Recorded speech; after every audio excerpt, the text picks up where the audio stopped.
ஆதலால் நமது ஆண்டவரும் மீட்பரான இயேசு கிறிஸ்து சொன்ன வார்த்தைகளை கேளுங்கள். நீங்கள் புறப்பட்டு போய் சகல ஜனங்களையும் சீஷராக்கி தந்தை, மைந்தர், தூய ஆவியின் நாமத்திற்குள்ளாக அவர்களுக்கு ஞானஸ்தானம் கொடுங்கள். ஒருவன் தண்ணீராலும் ஆவியாலும் பெறாவிட்டால் கடவுள் ராஜ்யத்தில் பிரவேசிக்க மாட்டான். திருமொழிக்கு குறித்து அப்போஸ்தலர் கூறிய திருவசனங்களை கேளுங்கள். நீங்கள் மனம் திரும்பி பாவ மன்னிப்புக்கென்று ஒவ்வொருவரும் இயேசு கிறிஸ்துவின் நாமத்தினாலே ஞானஸ்தானம் பெற்றுக் கொள்ளுங்கள். அப்பொழுது பரிசுத்தாவின் வரத்தை பெறுவீர்கள். நாம் யூதராயினும் கிரேக்கையராயினும் அடிமராயினும் சுவாதிரராயினும் எல்லாரும் ஒரே ஆவியினால் ஒரே சரீரத்திற்குள்ளாக ஞானஸ்தானம் பெற்றோம். ஒரே ஆவியால் தாகம் தீர்க்கப்பட்டோம்.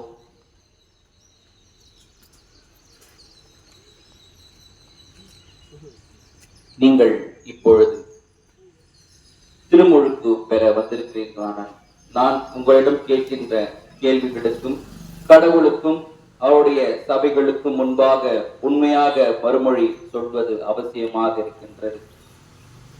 நீங்கள் பிசாசின் காரியங்கள் யாவையும், அதாவது விக்கிரக வணக்கங்கள் யாவரையும் வெறுத்து விடுகின்றீர்களா? நீங்கள் தூய்மைக்கேடு, சண்டை போடுதல், இச்சை முதலிய மாம்சத்திற்குரிய பாவங்களை வெறுத்து விடுகின்றீர்களா?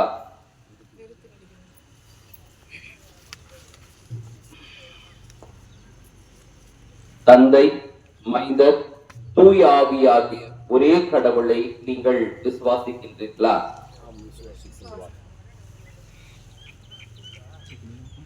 அப்படியானால் நாம் அனைவரும் அப்போஸ்தலர் விசுவாச பிரமாணத்தை அனைவரும் எடுப்போம். வானத்தையும் பூமியையும் படைத்த விசுவாசிக்கிறேன்.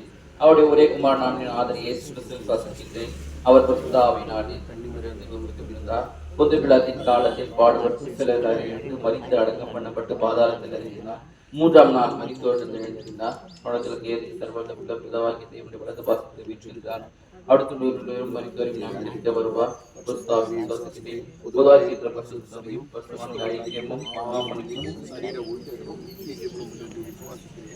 ஆமென்.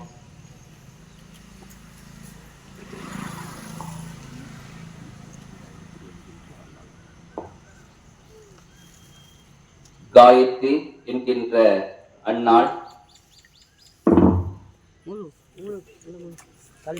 தந்தை,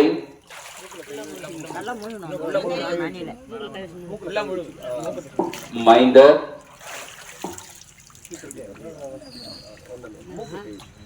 தூய ஆவியின் நாமத்தினாலே உமக்கு ஞானஸ்தானம் கொடுக்கின்றோம். ஆமீன்.